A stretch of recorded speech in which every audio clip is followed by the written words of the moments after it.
and welcome to another Healthy Bite. My name is Dr. Ron Ehrlich. Before I start, I'd like to acknowledge the traditional custodians of the land on which I'm recording this podcast, the Gadigal people of the Eora Nation, and pay my respects to their elders past, present and emerging. Now, this week's episode we touched on building biology and had the very wonderful, who I always enjoy talking to, Nicole Bijlsma, on to share with her wisdom. And something that I believe we should all be engaged on. It reminded me in a very stark example of some of the issues I think we face in our modern world. There were two stories many years ago, probably not that many years ago, that I read within a 6-month period of each other, and it was really disturbing. One of them was in the UK, the Home Secretary, talking about how the Conservative government has successfully cut red tape and had now reduced building standards, building approvals to a very short 1 or 2 day period, which had previously taken weeks and sometimes months to get approval for. And they were very proud of how they had cut the red tape and streamlined it, made it easier for industry to get on with the job of building houses and building houses and whatever goes with that. And then 6 months later, the Grenfell disaster occurred, and this was a disaster that occurred in central London, in the Chelsea, Westminster area, of a tower block that was basically low-cost housing, which had been clad with the material that was inflammable, so that when a unit somewhere in this, I think it was 15 or 20-story block, caught fire, the whole thing went up in an incredibly quick rate and killed over 80 people. And it stood in the middle of Chelsea and Westminster, which is a pretty trendy suburb, as a monument for about a year. I think they did actually drape it in the end, but it was quite a shocking juxtaposition of two stories that actually encapsulate a lot of what we all experience, and that is regulations which are sometimes designed to streamline process, which is good for developers, it's good for selling more properties, it's good for getting on with renovations, but it may not be the best for our health. And that was the starkest reminder of what building regulations are all about. Now, thankfully, that kind of disaster hasn't occurred in Australia, but what we are seeing unfolding in northern New South Wales and in southern Queensland are the inundation of houses up to the roof. Now, sometimes these are 10, 14 metre floods which completely cover a 2-story house, and we see images of people stuck on the roof of their house trying to escape the floodwaters.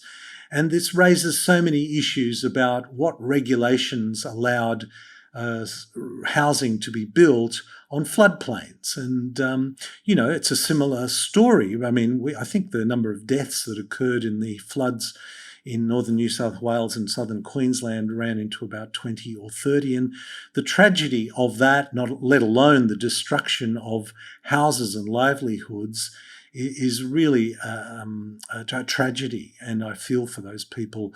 But my focus here is that building regulations have been so watered down that people are put in vulnerable positions.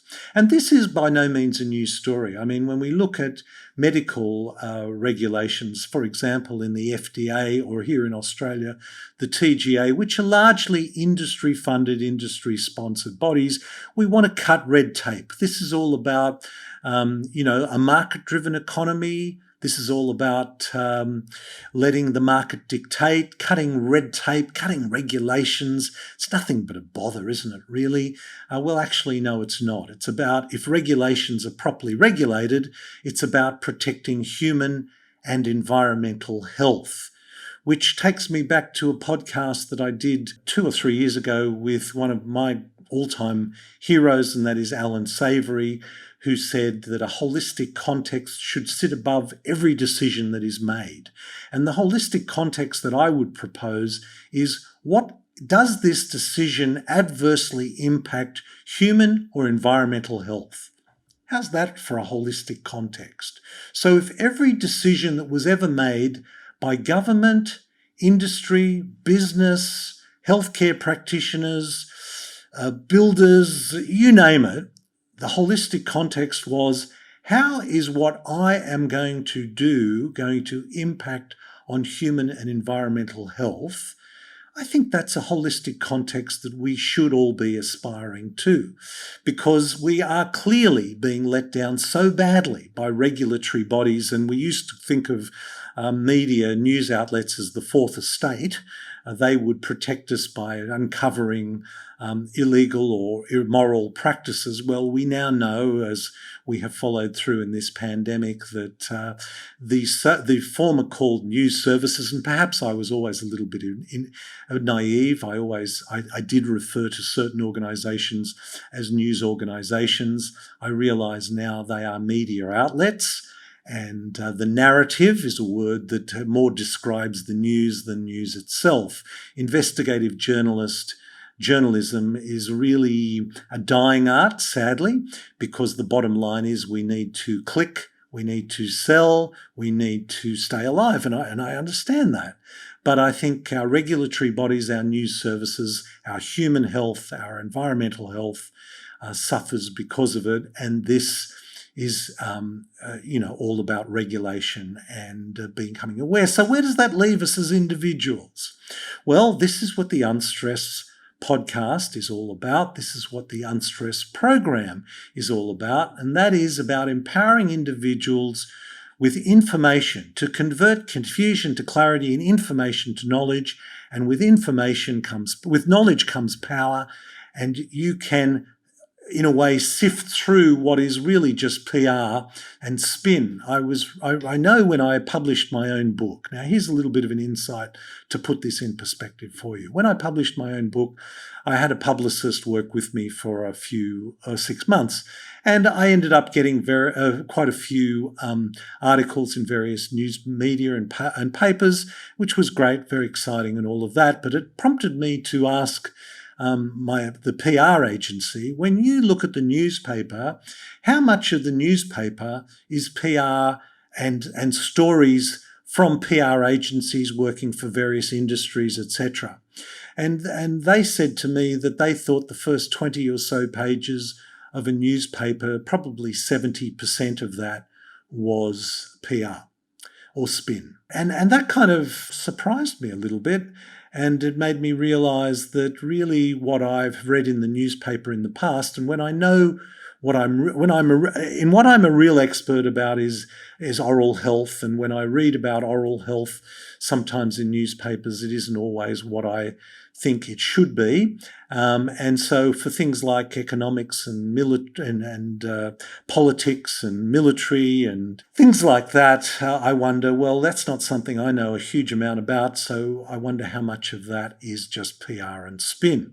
So where does that leave us as individuals? I think we need to equip ourselves with some basic knowledge, which is why I think learning from the past, lessons from the past, are so important. So, for example, when you talk about confusing and contradictory, nutritional advice and health advice are often so confusing. And it's sobering to know that, it's important to realise that both food and healthcare have become commodities. And that is important. That's an important point to remember, because if something is a commodity and it's profit driven, then it's open to a great deal of PR and spin.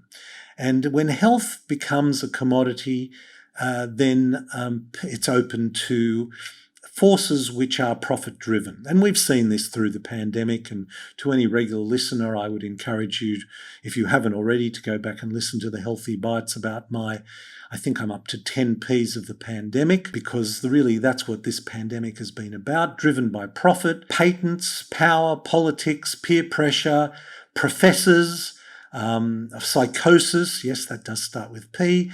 And then, of course, there is public health, but I'm sad to say that I think public health is a long way down the list. So we need to equip ourselves with information, and that is basic information about the human body and how it works.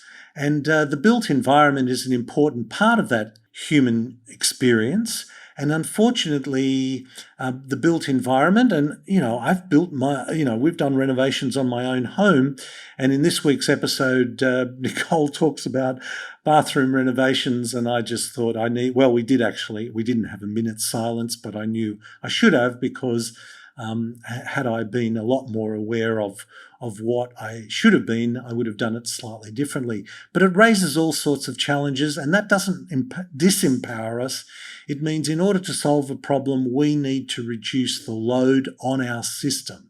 And stress is a problem, and stress in all its forms: emotional, nutritional, postural, dental stress, and environmental stress. And it's sobering to know that the majority of environmental stresses are not out there on air pollution and ocean and beach pollution. The majority of stresses are occurring in your own home.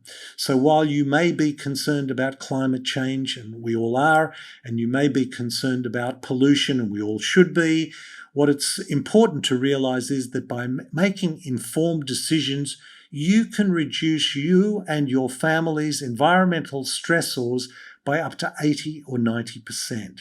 And that's why this week's episode is so important for each and every one of us, and certainly important if you're a health practitioner. But if you're a person interested in your health, which is exactly why you're listening to this podcast, you need to take this seriously as well. So I just thought I'd give you a little bit of background as to this week's episode with Nicole Bijlsma, raise the bigger questions of how regulations impact on our health, encourage you to explore some of the wonderful resources we have on our Unstress site, which will soon be relaunched in the Holistic Health Institute, and invite you to join that community and be part of that journey of the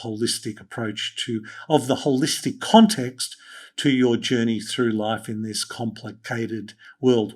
As often said, while the world we live in becomes more complex, it is truly my belief that the solutions are remarkably simple, accessible, cheap, and effective, importantly.